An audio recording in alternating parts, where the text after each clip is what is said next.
We'd like to welcome each and every individual to Voices of Integrity podcast for this Top Gun Sales Bootcamp training. And let's dive in. Nora, what you got? I had 29% yesterday. So you've slipped down. You've gone down. I wish. So one of the things I remember in college was the Chinese candlestick principle as it relates to stocks and bonds. So if we just had that graph, hopefully we'll have the graph for the PPA from Shuaib, because I'm hoping that a visual is going to go, like what happened? Do you know what happened? Kind of. I think it's not one thing, Yep. it's Good. multiple things. Yep. But yeah. So what are the top, I don't know, two, three things?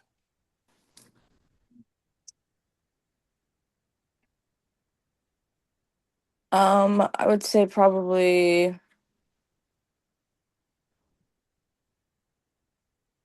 the one would be the servicing stuff. Yep. The other one would be maybe the, I don't know, lack of motivation or not being able to I don't know, get past it. I don't know. Right. Yeah. Yeah. Um,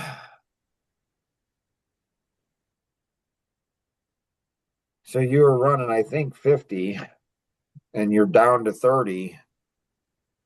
And so 30 divided by 50, 60%. So if the PPA numbers are right, accurate, your income's going to drop by 40%.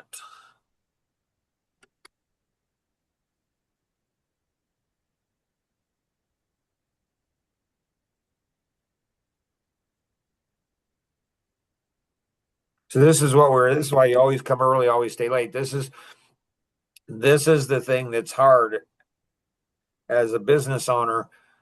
Like your heart, hopefully, as a business owner, is to go ahead and help all your people make their wow income goal. That's your heart, hopefully, right? I want all my people making what their wow income beyond their wow income. Well, that's my heart for all the people I work with. That's their responsibility. My responsibility, as I was sharing, I was going back and reflecting back when I was 26 years old, 26 years old. And I was reflecting back and probably 25. So I had worked so hard to get these systems and tools in place for the sales force. And Tony Davis, the president of the company, he's like, Mark, you and I have set the table. It's the salesperson's responsibility to eat. And I hadn't thought about that. I hadn't thought about that for, 38 years or whatever it is. Like I hadn't thought about that. I mean, all of a sudden out of nowhere it comes in.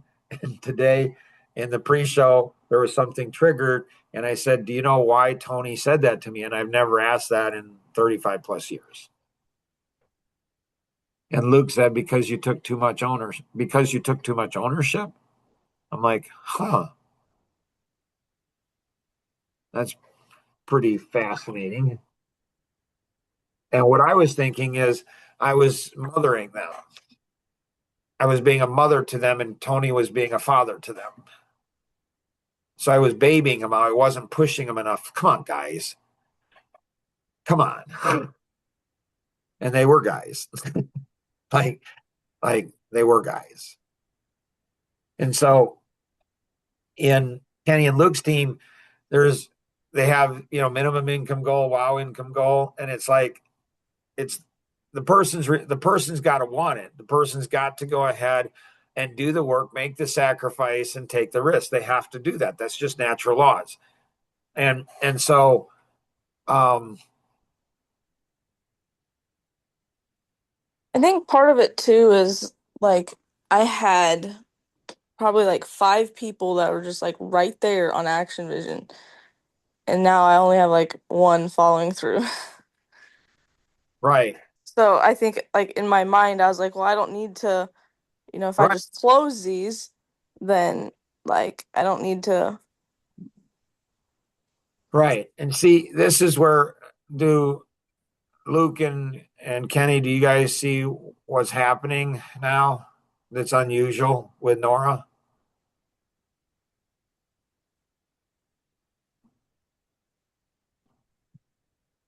No. Or she's aware of it. Like once someone sees some amount of success, they kind of back down, or they don't need the income, they kind of back down. Yeah, so she's being honest. Most salespeople are not honest. They just aren't. I mean, they're just not. They're not honest first and foremost with themselves. So they let the pedal off the gas and they say, okay, I can kind of coast. I don't have to work so hard. And, you know, and so all of a sudden they go into, and it's what I call a death spiral in sales. And I can't tell you how many of those I've seen over the years where they're just smoking hot, they're doing great, and then all of a sudden, I don't know, and then they start going down, and they can't turn it around. So Nora's being honest with herself and saying, hey, you know, I coasted, and now it's, you know, so I don't know why. I mean, I don't know that we want to get into the metaphysical world. I don't know if we want to get into the mind and the brain science of it now.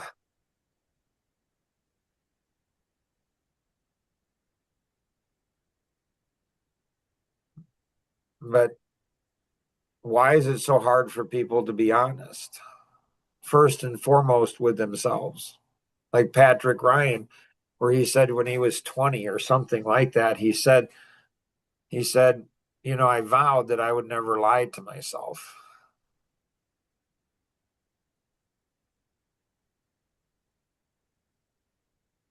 And people do all the time. And so it's cool. That's the benefit of the PPA. It's cool because it's such a fine-tuned instrument. Like it's such a fine-tuned instrument. You think about that, and in construction, like if you're, doing a driveway, like you're doing a driveway and you're blacktopping a driveway. If you're off, a few inches, it's not probably the biggest. It's not that big of a deal. Whereas a space shuttle, you have a little tiny O-ring, just one little O-ring, and that little O-ring, that little O-ring. I mean, the first time that Roseanne and I flew with Nora and Lincoln, like it's just, well, it wasn't us actually. It was actually Ginger Ann when Ginger Ann flew with Nora. I think it was then. I don't know. There was something in the engine, something in the fuel mixture. So, and she knew it. Why is that more important when you're flying than you're driving? You can't just pull over. Right. Right. Like, oops. Yeah. And so in business, it's the same thing. When you've got other people's lives at stakes, you got their family, you got their houses, you got all this other stuff. You're flying, you're not driving, and all these other things. And even if, like, it's heartbreaking, even if, like I've told you guys, I think, like Mike, the first salesperson I brought on, and he left. He's a single guy, and he left, and he didn't follow the system, but he still left. I still took owner, and I started tearing up when I was talking to the president of the company, tearing up. I'm like, yeah, Mike left, being a baby, like, but that's just who Mark Boersma is. He's a super sensitive guy, and Tony says to me, he's like, Mark, he laughs, like he laughs. Like that's one of the benefits of having men mentor you. Like, like if it was a woman, she probably would have given me a hug. Say, Mark, what a sweet guy you are. No, Tony's like, Mark, he starts laughing at me, crying at my drama. Like I lost my first salesperson. And he's like, you got to toughen up, buddy. This is going to happen a lot to you. And I remember thinking to myself, I hope I never lose that, what I had then. And so, because that sensitivity, but it's also, hey, it's a war. And if people don't do what they're supposed to do, well, they're going to die. They're going to die. If they don't listen and follow direction, they're going to die. They just will. Because the marketplace is becoming less and less forgiving. Anything else, Nora, you have? No, I don't think so. Kenny, what you got? So last week, I think I made a judgment call that wasn't maybe the best one. So we had a new guy and wanted to work with the new guy, but the work team I was training was working with, and they weren't quite ready to go and be on their own. So we had some mistakes that we had to fix, and yeah, it'll cost us some time and money. How much time and how much money? Don't know. So Don't one know of the yet. things that I noticed a few years ago, well, it was probably 20 years ago, is that my wife Rosanna, she's not as sensitive about money as I am. Just not. Have you guys ever met anybody in your life as sensitive about money as I am?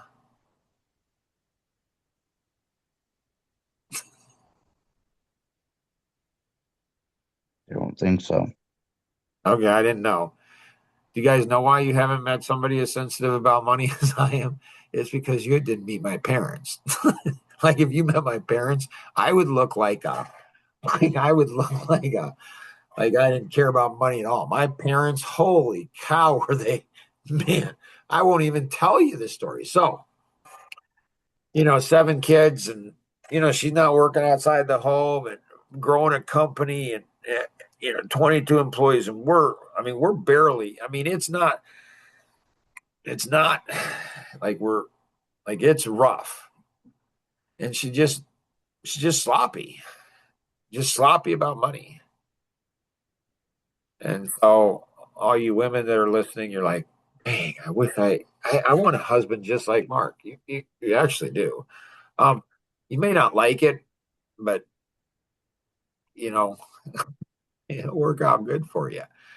So, she doesn't care about money. So what I did is I had her track all the losses, like all her mistakes financially that she made, any error she made, she would track it.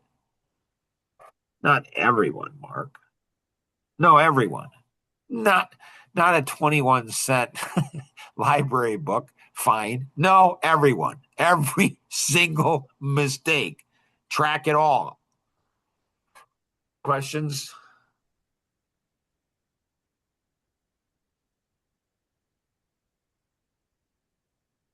Does that help you, Kenny? I think so. Because Yeah. people don't connect the dots. They just don't. We want more money. We want to get paid more money. Okay. Well, here's all of the mistakes that were made. You can't make more money. See, what children want parents to do is they want parents to go ahead and pay for all their mistakes. What employees want their employer to do is pay for all their mistakes. That's not how it works in life. It's just not. So what it does is it helps to go ahead, and especially if you've got people that work in the RV factories, they are damaged for life. They don't value money. They don't value money. They just don't. And once you don't value money,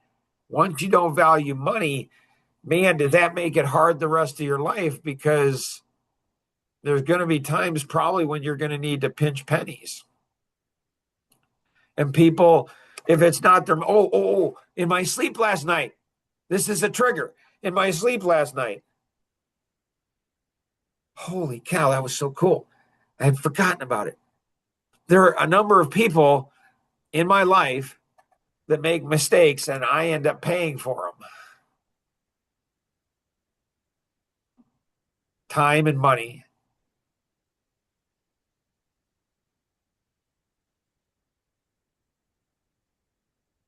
And I don't handle it well because I don't say anything to them. I just bite the bullet and just pay it. Pay the time and pay the money.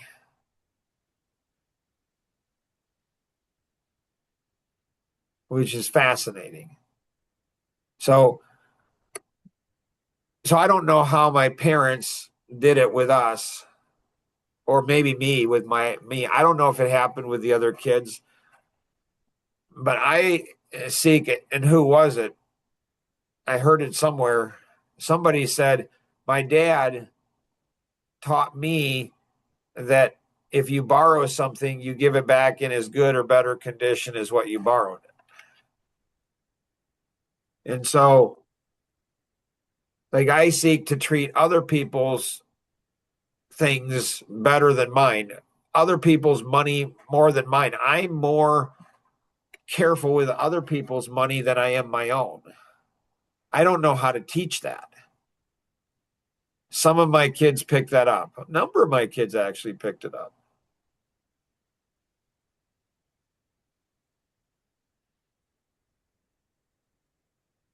And we'll race by it. I wish if I could teach you all that would change your life forever. Anything else, Kenny, you got?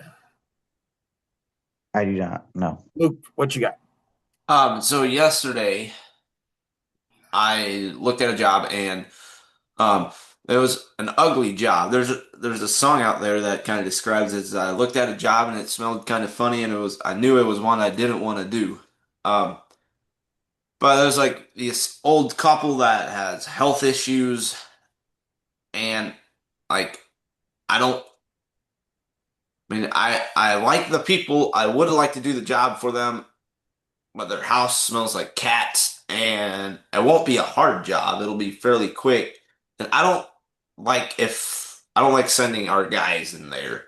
Like, so how do I handle that? What do I tell them? Like, hey, we'll do the job, but we got to clean out the house. Or the house smells like cats, and I don't want my guys going in there if it smells like cats. Could we do something about that?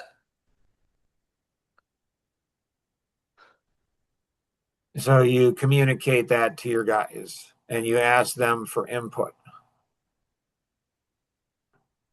It's one of the biggest mistakes that I think business owners who are men, husbands make with their wives and kids, and they don't communicate. So my son Tim now is 25 years old. And when he was, I don't know, 3 or 4,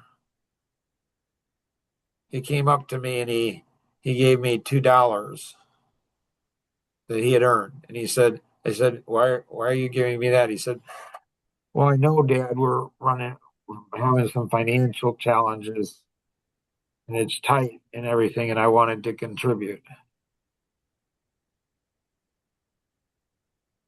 That didn't get locked in.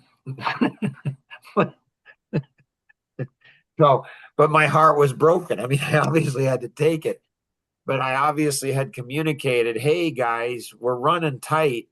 Turn the lights off, do this, be honoring, and all of that. And so I think, Luke, and all of you, like, you communicate the struggle, the tension with the people you're leading. Like, I'm having a hard time, want to pay more, but we're not hitting our numbers. We want to do this. Like, you go ahead and so there might be health, like I'm allergic to cats. So there might be health considerations or other considerations. And so often if somebody's health is at risk, you let them make the determination. Or if it's not comfortable, you often let them make the determination. Or minimum, if you make the determination, you let them know you struggled with it. Like, I don't know what I'm supposed to do here. Questions, Luke? Mhm. And then if they choose to, yeah, no, we don't want to do that. Like or in my mind, they can't just pick and choose what they want to do and what they don't want to do. I mean, we got to do everything where we got to service all our clients. Ooh, How do you communicate? ooh, ooh, I got a great idea. What's that? You go in and do it, and then ask whoever else wants to go in with you. Mm-hmm.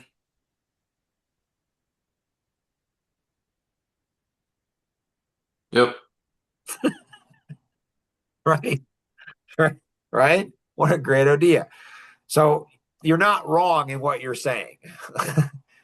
And it's not a black and white, right? It's not like, oh, I mean, there is black and white. If there's meth, like if there's drugs, if there's a meth, yeah, that's an issue. If Mm-hmm. somebody's life's at risk, yeah, that's an issue. Um, but if it's uncomfortable or not the funnest job, yeah, yeah, that's, you know, that's where it gets into gray. And if you're willing to do the work,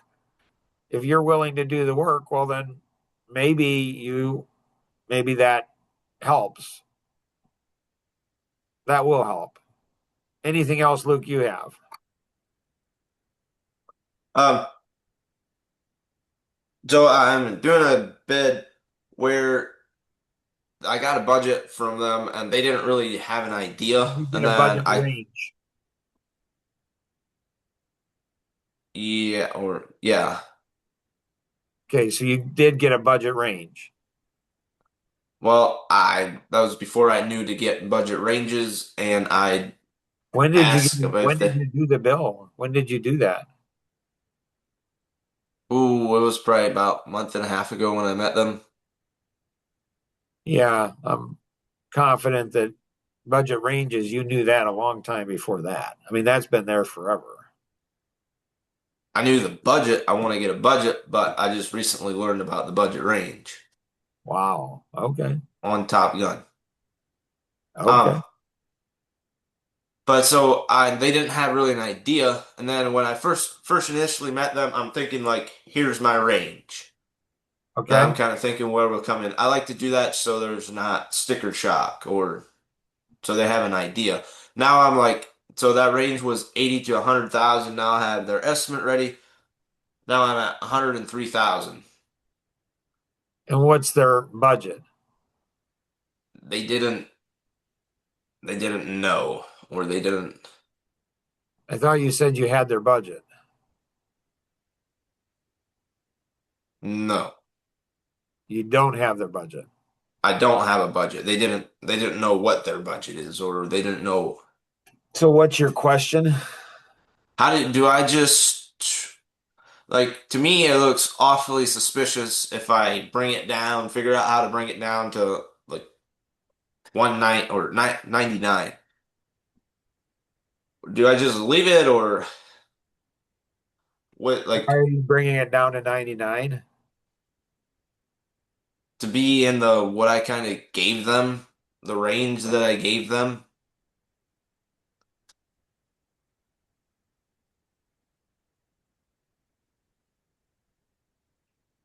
Yeah, I wouldn't.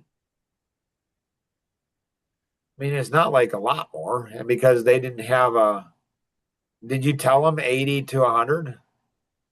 That's what I told them like that's kind of what I think it'll Right, come out too close. right. And so, yeah, I agree with you. I wouldn't bring it down under 100. Was there reasons why? Did they want extra, something more than that they told you at the upfront?